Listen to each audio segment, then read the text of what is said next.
Vision 2030, c'est une démarche de la SIDAS Academy pour développer et partager une vision de la décennie à venir sur les sujets du ski, du running et de l'outdoor.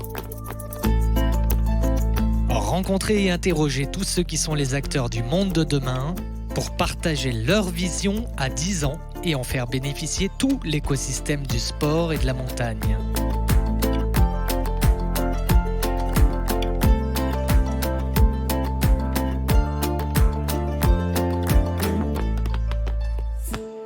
Bonjour à tous, bienvenue. Aujourd'hui dans Vision 2030, donc le podcast de la SIDAS Academy, j'ai le bonheur d'accueillir Gérard Pouet. Bonjour Gérard. Bonjour. Et donc le thème qui est notre podcast d'aujourd'hui, c'est le ski et la montagne en 2030. On a déjà eu un super podcast avec Xavier Lavallée-Gallo.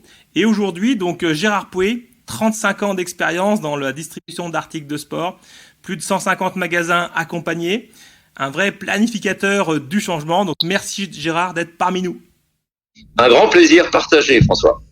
Donc, la première question que j'ai posée à tous tes acolytes, comment tu vois l'évolution de la demande, comment tu vois le consommateur en 2030 ? Alors avant de parler consommateur, on va parler un peu marché, François. Et il y a quelque chose, on va faire une vue aérienne. Il y a quelque chose il y a une phrase que j'aime bien, qui est celle de Julien Gracq dans Le Rivage des Sirtes. Et il écrit « C'est énervant les gens qui croient trop dur que les choses seront comme toujours elles sont ». Depuis 1990, ça fait 30 ans, qu'il y a une multitude d'études et de recherches qui aboutissent toutes à peu près à la même conclusion.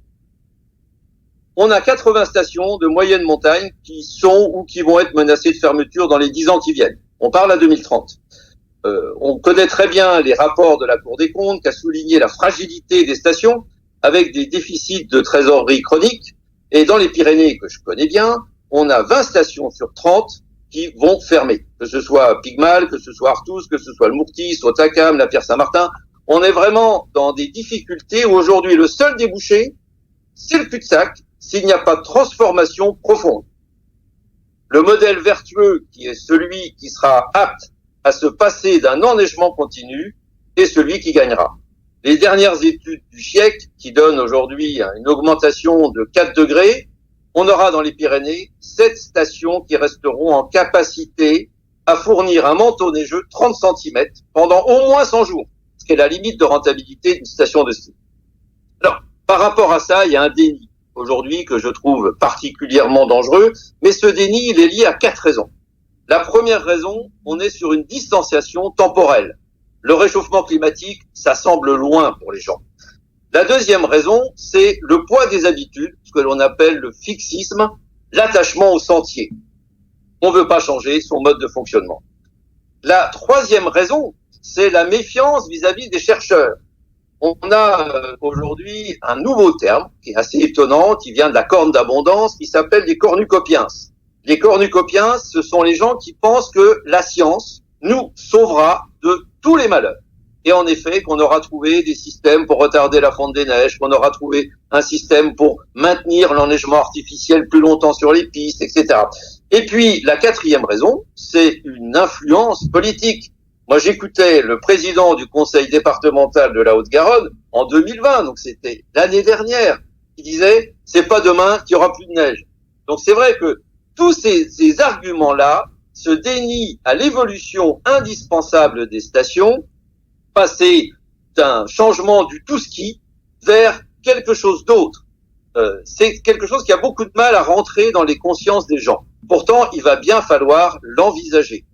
Et les stations, qu'elles soient équipées ou pas de canons à neige, eh bien, il y a aujourd'hui une véritable incroyance dans la prévision. La fin du ski, il faut pas que ce soit, comme on a eu en France, la fin de la métallurgie ou d'aluminium. Un désastre industriel et financier. Il y a des solutions alternatives réelles. Sortir des stations, ce qu'on appelle des stations fordistes, pour entrevoir des stations avec un espace résidentiel, générant une économie présentielle réelle, et non plus uniquement touristique. Mais pour ça, en effet, il y a des investissements indispensables à faire. Tout ceci étant dit, le ski va donc se concentrer en 2030 encore plus sur les stations hautes, qui vont donc devoir gérer des flux encore plus importants. Alors c'est vrai qu'on regarde entre l'Autriche, la France, où on se bat entre 53, 55 millions de journées skieurs. Si on réduit les lieux de pratique, on va garder le même nombre, mais on aura une concentration locale encore plus forte. Et donc, la montagne va devoir se développer sur une offre touristique plus diversifiée. Alors on parle aujourd'hui de tourisme 4 saisons, mais il va falloir bien évidemment investir massivement, que ce soit sur les hébergements, sur les hôtels, sur les infrastructures, sur les services publics et bien évidemment aussi sur les magasins. Alors tu me posais la question sur l'évolution de la demande. On a en effet dans le tourisme et dans la montagne une multitude de data. J'ai jamais vu un secteur économique où on ait autant de données. Alors je ne vais pas les reprendre parce que ça n'a pas un intérêt particulier, si ce n'est en effet aujourd'hui quelques chiffres clés. On a 82% des Français qui ont envie de nature et de grands espaces. Il y a un Français sur 3 aujourd'hui qui est très sensible aux problèmes d'environnement. Donc on a aujourd'hui un développement de ce que l'on appelle un slow tourisme. Quelque chose qui n'est plus en effet de la pratique intensive d'une activité, mais aujourd'hui plutôt une multitude d'activités. Il faut bien être conscient qu'on doit avoir une vision internationale. On a 13% des Français qui partent au sport d'hiver, mais on a par contre 10 millions de clients en France avec 30% d'étrangers, et ça c'est quelque chose d'important, avec des dépenses en effet très conséquentes. Et on est sur un secteur qui est extraordinaire puisque les Alpes restent la première destination au monde. Alors même si on a une baisse de l'enneigement, on aura une fréquentation qui restera toujours très importante. Il y a quelque chose sur la demande qui est assez interpellant. Aujourd'hui, il y a une phrase qui dit « si on prend pas les gens pour des imbéciles, on est forcément gagnant ». Et en effet, le consommateur est devenu, alors moi j'aime bien ce mot, il est devenu conso-acteur. C'est-à-dire que les gens sont de plus en plus intelligents et vont de plus en plus être exigeants. Exigeants vis-à-vis de l'accueil, vis-à-vis du service, vis-à-vis du choix, vis-à-vis du prix. Ils veulent tout. Et en effet, il faut prendre en compte aujourd'hui ce que l'on appelle l'intelligence artificielle et la puissance numérique. Ça va changer considérablement notre façon de fonctionner et notre mode de vivre. Juste un chiffre qui donne un peu le tournis. L'Allemand qui a inventé l'ordinateur en 1938, Konrad Zuse, sa machine réalisait une opération par seconde. Aujourd'hui, mon petit smartphone, c'est 4000 milliards d'opérations par seconde. Les ordinateurs les plus puissants, c'est 140 millions de milliards d'opérations par seconde. On arrivera en 2030 à 1 milliard de milliards d'opérations par seconde. Donc on est aujourd'hui dans des évolutions et des schémas informatiques incroyablement compliqués et incroyablement possibles. On aura de la reconnaissance faciale, on aura des fichiers clients, on aura en effet une connaissance très fine de son consommateur. Il faut pas oublier que Google a vendu l'année dernière pour 100 milliards de dollars de données informatiques. Donc on est en effet dans l'influence des réseaux sociaux qui vont en effet développer de façon considérable l'exigence du consommateur, où en effet le magasin qui n'est pas adapté à l'évolution de cette demande va disparaître. Les clients par rapport à ça, ils ont 4 besoins et on les connaît très bien et ces besoins vont encore se développer. C'est tout d'abord la chaleur de l'accueil. En effet, on ne peut pas imaginer en effet qu'un client arrive en station et vive la galère d'une mauvaise organisation. C'est la chaleur du lieu. Il faut en effet avoir un espace agréable et on voit se développer dans des stations de grands magasins avec des espaces agréables, lumineux, propres, une musique douce. On peut faire une visite virtuelle. Tout ça, c'est en train aujourd'hui de booster et de changer complètement l'environnement dans lequel les magasins évoluent. C'est en effet aujourd'hui de rendre une attente moins pénible et le magasin devient une annexe de l'office du tourisme avec des plans des pistes, avec toutes les bonnes adresses de la station. On est également dans un environnement avec également une pédagogie douce. Les gens, en effet, vont louer des skis, mais aiment bien savoir ce qu'ils louent. Donc, il faut une explication simple sur le matériel, avec des nouveaux produits, etc. Et je travaille avec des magasins où on est passé d'un loueur de ski à un vendeur de passion, avec un objectif d'avoir 100% des clients satisfaits. Donc, on est vraiment dans des évolutions intéressantes. Alors, ceux qui auront manqué cette mutation ou qui n'auront pas su ou pas pu investir, pour eux, la fin est programmée. Par contre, pour d'autres, on a en effet un développement extraordinaire avec que ce soit des magasins qui soient sous enseigne ou sans enseigne, mais on a en effet cette concurrence effrénée avec cette évolution et ces exigences de plus en plus fortes des consommateurs. On est passé de l'or blanc à l'or gris. Peut-être que demain on reviendra à l'or blanc avec une nouvelle forme de distribution. Et cette évolution-là que tu as fusionnée entre l'évolution un petit peu des grandes tendances de l'environnement et du marché et les tendances de consommation, est-ce que toi, aujourd'hui, quand tu imagines la demande future du consommateur ou du pratiquant outdoor en 2030, quels sont pour toi les grands points de la demande que tu aimerais avancer? Par exemple, on voit venir vraiment ces approches de micro-aventures où on pense que les gens pourront vivre l'outdoor très proche de chez eux. Et est-ce que tu penses que le développement durable est un point positif pour le consommateur demain et pour l'offre qui ira en face? Alors certainement, on est aujourd'hui dans une économie contrainte. On n'est plus dans une économie de croissance systématique où, lorsqu'on est dans une économie de croissance, il n'y a pas de mauvais manager, il n'y a pas de mauvais gestionnaire, tout le monde grandit. Et on est aujourd'hui dans une économie où il faut savoir faire des choix. Et donc, si l'on veut faire des choix, il faut avoir une vision. Et la vision, elle va amener, en effet, ta question, c'est de dire, qu'est-ce que le consommateur va attendre? Il va attendre plus de services, il va attendre plus de choix, plus de qualité, plus de séduction. Alors, par rapport à ces attentes, il faut que le magasin soit capable de répondre en disant, est-ce que je veux durer ou est-ce que je ne veux pas durer? Moi, je travaille avec des magasins dont la stratégie n'est pas de durer. C'est de faire un spot de développement financier, mais on n'est pas là pour durer très longtemps. Et puis à l'inverse, on a des investisseurs aujourd'hui qui raisonnent en effet retour sur investissement, et on est dans une phase moderne et pérenne du management d'entreprise. Et encore une fois, comme je te le disais tout à l'heure, si on prend pas les gens pour des imbéciles, on est forcément gagnant. Et par rapport à ces évolutions de l'outdoor et ces évolutions de la montagne, on a un terrain extraordinaire en termes de développement. Mais il faut être conscient que la montagne a eu une chute extraordinaire de son résultat net, ce qui a en effet gêné un certain nombre d'investisseurs. On est passé d'un rendement ou d'un résultat net pour les magasins de location de ski en l'espace de 10 ans, on est passé de 7,2%, c'est-à-dire sur 100 € qui rentraient dans la caisse, eh bien, il nous restait 7,20 € il y a 10 ans. Aujourd'hui, il nous reste 3,90 €. Et ça pour deux grandes raisons. La première raison, ça a été une augmentation des parcs qui s'est traduite par forcément une baisse des prix. Et on a dans certaines stations aujourd'hui de ski, on a deux paires de skis pour un lit banalisé. Et on est passé d'un prix jour de 9,50 € à 6 €. Donc forcément, on a une offre qui est parfois supérieure à la demande, et on a dans certaines stations, même pour les vacances de février, encore des skis qui restent en parc.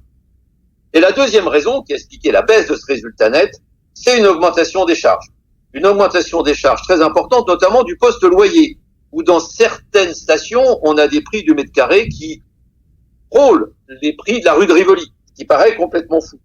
Et en effet, par rapport à ça, on a augmenté la commercialisation par les systèmes dématérialisés, et forcément, avec cette baisse de la rentabilité, sur quoi ont pu jouer les magasins, sur quel poste ils ont pu jouer? Ils ont joué essentiellement sur des postes de frais de personnel, et on a aujourd'hui, dans certains magasins, une absence totale de service, avec un manque d'effectifs, et forcément un manque d'accueil. Donc, sur ce schéma-là, il y a forcément des magasins qui ont décidé de renverser la tendance, en disant on n'accepte pas d'avoir une baisse de chiffre d'affaires, on n'accepte pas d'avoir une baisse de marge, on n'accepte pas d'avoir une baisse de notre résultat net, on renverse la table et on est sur une stratégie d'augmentation de chiffre d'affaires, d'augmentation de marge brute, d'augmentation de marge nette. Mais ça veut dire que j'ai plus de surface, plus de services, plus de qualité, de façon en effet à faire la différence par rapport aux autres points de vente. Et c'est en effet cette différence avec l'évolution de tous les réseaux sociaux, que ce soit les réseaux comme TripAdvisor, comme Google, comme tous ces systèmes-là qui aujourd'hui évaluent la performance du magasin. Et je me dois, en effet, par rapport à ces avis clients, d'être toujours dans ce schéma d'excellence. J'aime bien cette notion de 100% de clients satisfaits, de façon, en effet, à avoir aujourd'hui à défendre l'excellence. L'excellence se décline dans un magasin à tous les niveaux.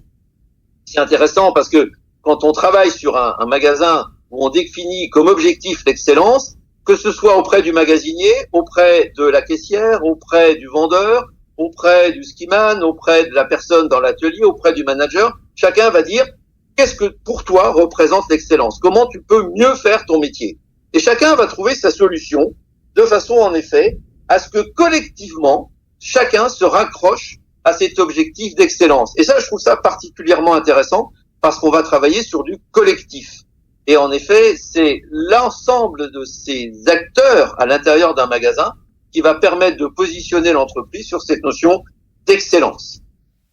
Et là, ce qu'on se rend compte quand même dans le principe, c'est qu'on est en train de parler de professionnalisation des acteurs de la montagne, où la facilité d'en faire un business il y a quelques années, dans les années 90-2000, va changer pour passer sur ne survivront que ceux qui sont professionnels et qui ont une vision et qui ont un plan d'action. Et je crois que la période de maman-papa qui se transmettait un magasin en station, on en arrive gentiment à la fin pour aller sur une plus grande professionnalisation. Et surtout, si on prend les études qui sont faites sur la demande du consommateur d'outdoor, et effectivement en version slow tourisme, et si on prend le développement de la hausse du climat, on sent que la montagne sera un terrain de jeu fabuleux. Par contre, pour ceux qui voudront y aller ou en faire une activité, il faut se professionnaliser vers de l'excellence. Et là, je te rejoins. Par contre, au-delà même de l'équipe du magasin, c'est toute la station qui va devoir s'aligner sur la même ambition. Et c'est un peu le but de ce podcast, c'est de faire prendre conscience que l'expérience montagne, pour la vivre à fond, il faudra que tous les acteurs de la chaîne se mettent en place pour que l'expérience donnée aux consommateurs soit réussie. Tu as tout à fait raison. On a travaillé dans ce schéma d'excellence avec des stations.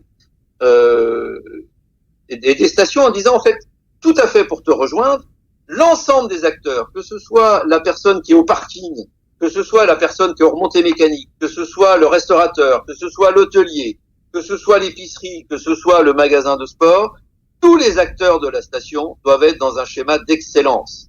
Et ça, c'est quelque chose d'essentiel parce que, en effet, on a peut-être que 13% des Français qui partent au sport d'hiver et on a en effet des étrangers qui ont envie de venir en France. Mais ils attendent en effet, ces gens-là, comme ils dépensent quand même pas mal d'argent. C'est 10 milliards de dépenses aujourd'hui, le commerce en station, que ce soit l'hébergement, la nourriture, les activités. C'est pas rien. Et ces 10 milliards de dépenses, eh bien, les gens en effet attendent un retour sur leur investissement, un retour qualitatif. Et on a fait un travail sur les saisies, sur Val d'Isère, en disant aujourd'hui, on est dans une démarche collective de progrès, dans une démarche collective d'excellence. Et en effet, tout le monde se reconnaît bien là-dedans. Et sur des projets qualitatifs comme ça, c'est des projets très mobilisateurs. Et on s'aperçoit que même la petite personne qui est au parking, là, qui est chargée, en effet, d'accueillir les gens, là, quand ils arrivent dans la station pour garer leur voiture, mais cette personne-là aussi, elle est importante. Cette personne-là aussi, il faut qu'elle ait le sourire. Cette personne-là aussi, il faut qu'elle ait les standards de l'accueil. C'est pas rien. Aujourd'hui, il n'y a pas de petit poste. Tout le monde, en effet, dans la station est concerné par cette démarche qualitative. On est un petit peu comme dans une notion d'hospitality, c'est-à-dire qu'on est comme maintenant dans une logique quasiment d'hôtellerie à taille station. Et ce qui est intéressant ici, c'est j'en parlais avec Xavier Lavalleau de MND, c'est de dire il y a deux modèles dans le monde. Il y a le modèle intégré en mode resort, un peu, je dirais, à l'américaine. Le modèle français, lui, est plus éclaté, mais peut-être avec plus d'expertise. Et la discussion qu'on avait, c'est sur l'alignement, justement, entre la demande, l'offre et le jeu des acteurs pour que l'expérience donnée soit symbiotique et holistique. Et là-dessus, je pense que cette approche que tu exprimes d'excellence à tous les niveaux, elle va être la clé pour faire passer la montagne de tout pour le ski à du ski quand c'est possible et surtout un lieu de vie agréable toute l'année. Ouais, complètement. On est dans une évolution importante, notamment sur la fréquentation hors période scolaire. Ça reste la problématique pour beaucoup de stations qui n'ont pas investi dans une clientèle internationale ou qui n'ont pas investi dans une économie de loisirs alternative aux vacances scolaires. Et en effet, ça veut dire qu'il va falloir dynamiser toute cette pratique du sport en station, qui est quand même un terrain de jeu extraordinaire. Et là, il y a un vrai travail, à la fois avec les politiques et avec les opérateurs économiques. On le voit aujourd'hui dans certaines stations où les conseils généraux et les communes ils travaillent en effet avec les remontées mécaniques en disant on va peut-être essayer d'appliquer ce qu'on a fait avec les compagnies aériennes. C'est-à-dire que aujourd'hui, j'apporte une aide financière diverse en échange d'atterrissage pour accueillir Ryanair ou pour accueillir EasyJet. Et en effet, ça fait venir dans ma ville des gens qui n'y seraient sans doute jamais venus. Eh bien, c'est un peu la même chose, là aussi, dans le domaine des sports d'hiver, où ça reste quand même un loisir plutôt élevé en termes de tarifs. Et en effet, on peut imaginer qu'il y ait, par rapport à cela, une véritable prise de conscience au travers des SPL ou des SEM de prendre en charge une partie des exploitations, permettant de proposer une pratique à un prix, en effet, bien inférieur à celui qui est proposé aujourd'hui. Un peu ce qui se fait dans un certain nombre en Suisse avec le Magic Pass ou aux USA avec l'Epic Pass, où on peut en effet trouver une stratégie des acteurs politiques qui s'engagent dans ce domaine-là. Parce qu'il va falloir bien évidemment investir. Et là, on rentre vraiment, pour moi, dans l'aménagement. Effectivement, là où le politique rejoint l'économique, c'est de dire, si on veut en faire un espace de vie, et même avec le télétravail aujourd'hui, on est devant des gens qui, des fois, se posent des questions de dire, pourquoi pas habiter toute l'année dans les stations, dans les montagnes, grâce à la capacité de télétravailler. Mais, là où je te rejoins aussi, c'est de dire, relions l'économique et le politique dans le bon sens avec le développement durable. Et j'aime bien cette expression de jardinier de la montagne, c'est-à-dire que on peut très bien, pour moi, aujourd'hui, faire cohabiter des habitants, des touristes ponctuels ou des touristes quasiment à l'année, mais ça va demander aux politiques et aux acteurs économiques de se symbioser et d'être en full alignment pour qu'on réponde à la demande en durable et en continu.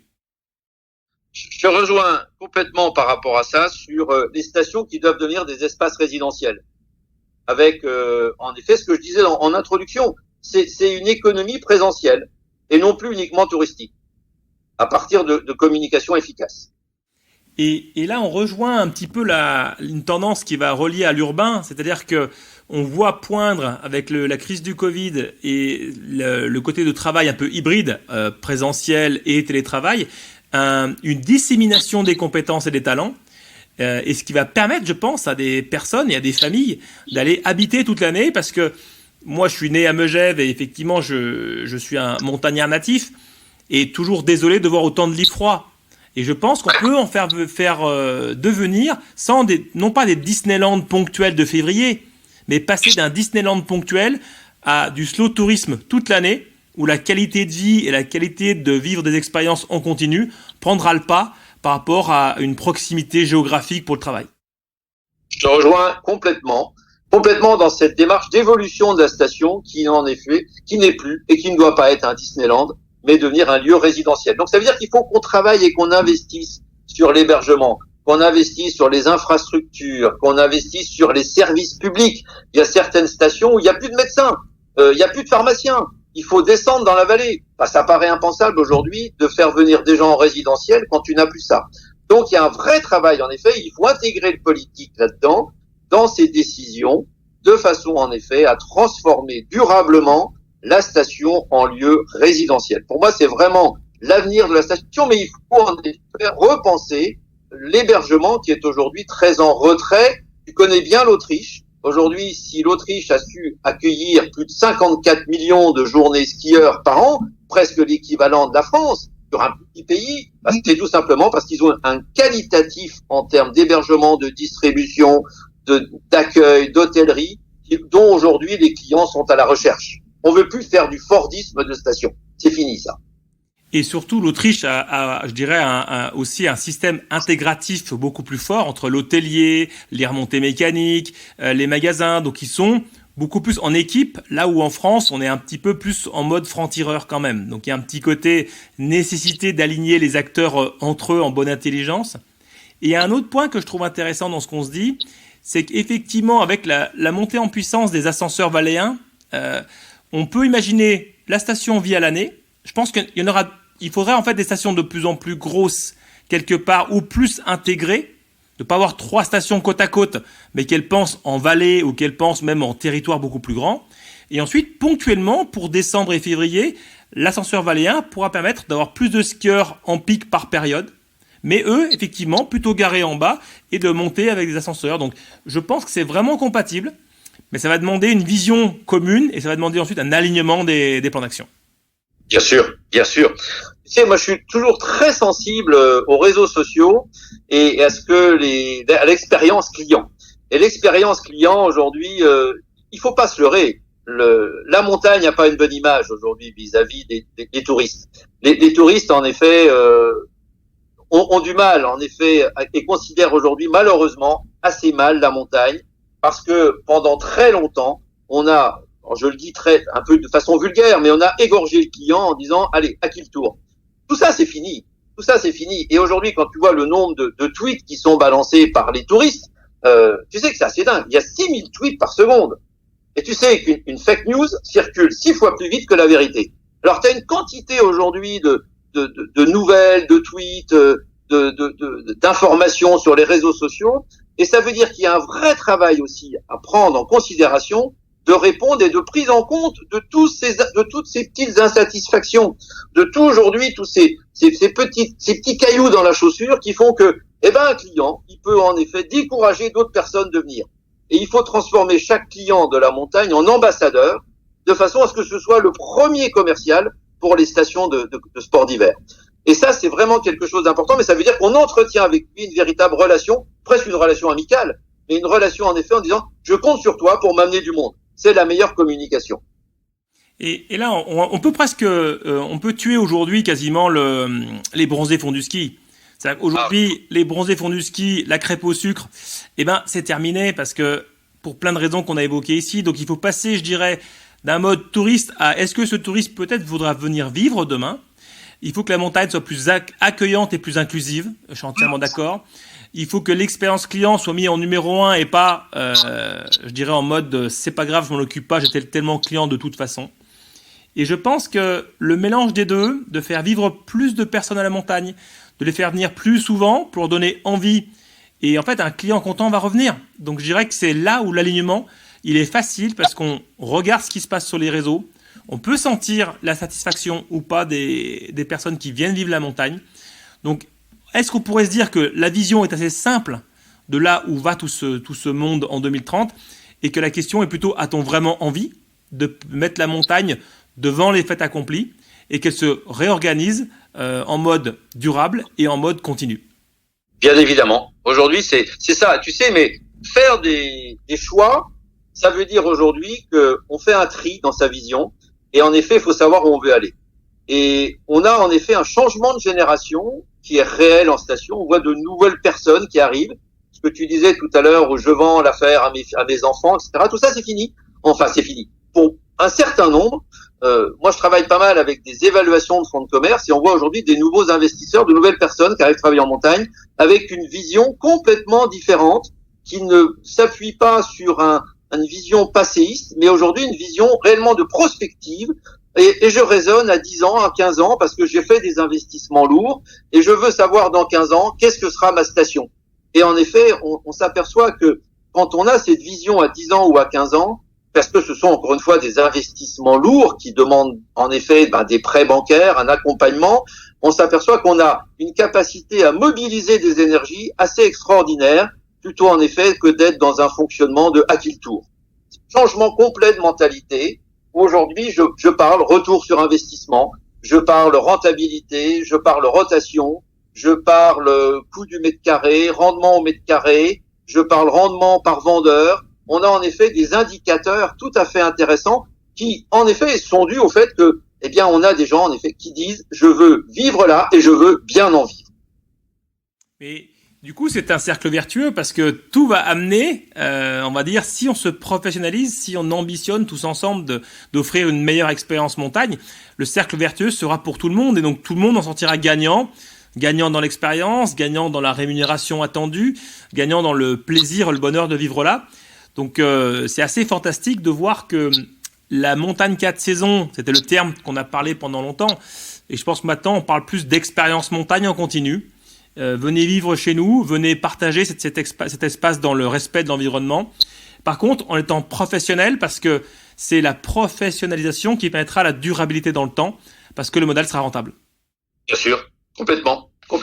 On peut pas fonctionner sur une économie subventionnée. Aujourd'hui, on est obligé de travailler sur une économie profitable et non pas sur un système qui vit d'aide publique. Et en effet, cette décision-là, ces modifications comportementales, mais où tu as tout à fait raison, il faut intégrer le politique, il faut intégrer en effet tout un tas de personnes et d'acteurs de la montagne, de façon à ce que tous ensemble, on soit convaincus qu'on est dans un monde qui change, mais dans un monde aujourd'hui qui va aller vers du soleil, vers du bien-être, vers du bonheur, vers du résidentiel à longue durée et non pas en effet sur du one-shot. Non, mais je suis aussi enthousiaste que toi sur la potentialité. Et ensuite, c'est un alignement entre une vision, une ambition et des actions qui vont aller en face. Bon, tout ça était très carré, très cartésien, très mesuré. Allez, dernière question. Dis-moi toi, Gérard, c'est quoi ton rêve pour 2030 ? Ah, c'est une question qui est difficile. Moi, je vais y répondre par une petite histoire que j'aime bien. En 1511, à Rome, t'as quelqu'un, depuis 3 ans, un homme, qui est allongé sur un échafaudage de fortune en bois à 20 mètres de haut et qui peint des anges sur un plafond. Et il fait une étrange prière. Il dit, Seigneur, accordez-moi la grâce de toujours désirer plus que je ne pourrais entreprendre. Cet homme, tu l'as reconnu, c'est Michel-Ange, et le plafond qu'il peint, c'est celui de la chapelle Sixtine. Il faut en effet être bien conscient que c'est le désir qui est le moteur de la vie, et j'ai en effet plusieurs rêves, ce que les anglo-saxons appellent, tu sais, le bucket list, en référence au kick the bucket, tu sais, la personne qui est renversé le seau, la personne qui est sur un seau, qui va être pendue, et hop, on enlève le seau. C'est-à-dire, il faut en effet, sur un plan général, il faut garder cette curiosité, cette envie d'apprendre, de comprendre, de pousser les portes pour voir ce qu'il y a derrière. Moi, sur un plan sportif, je veux arriver à faire Nantes-Budapest avec mon gravel. Je veux refaire Chamonix-Zermatt parce que je trouve que cette course est juste incroyable en termes de découverte du paysage, mais également en découverte de soi. Et puis, sur un plan personnel, j'ai besoin, moi, d'une grande combustion sentimentale pour fonctionner. C'est mon carburant. C'est le carburant de ma vie. Que ce soit avec mes amis, ma famille. Et j'ai beaucoup de mal à vivre seul. Et c'est bien d'être aimé et d'aimer. Et j'ai envie de garder cette envie d'entretenir le feu pour avoir cette garantie de combustion sentimentale. Et sur un plan sociétal, le grand défi que l'on va avoir au niveau de notre société, il y a un site qui est assez stupéfiant, que le monde connaît, qui s'appelle Worldometer. Worldometer, je souhaite qu'on ait un monde apaisé. Et en 1860, quand Hugo écrivait Les Misérables, on était 1 milliard sur cette planète. Aujourd'hui, on est 7 milliards et on sera 10 milliards en 2050. C'est-à-dire, on rajoute chaque année sur Terre l'équivalent de la population française, 70 millions de personnes en plus sur notre Terre. L'espérance de vie, moi quand je suis né en 54, elle était de 63 ans. Aujourd'hui, en 2019, elle est de 83 ans. Donc on a augmenté presque de 4 mois par an l'espérance de vie. Donc on a des gens qui vivent plus longtemps et on a une population qui augmente. Donc on risque d'avoir en effet, si on n'est pas soucieux des autres, si on n'est pas soucieux de notre environnement, des crises sociétales qui risquent d'être très très difficiles à traverser. Et c'est ce qui m'inquiète pour mes enfants, pour mes amis. Demain, il faut qu'on soit intelligent pour savoir en effet anticiper ces évolutions et bien évidemment partager. On est obligé aujourd'hui, dans une économie contrainte, de partager. On ne pourra pas avoir des gens qui seront d'un côté immensément riches et des gens de l'autre côté qui seront immensément pauvres. On aura à définir et à combattre ces défis de l'humanité et c'est maintenant qu'il faut qu'on s'y prépare.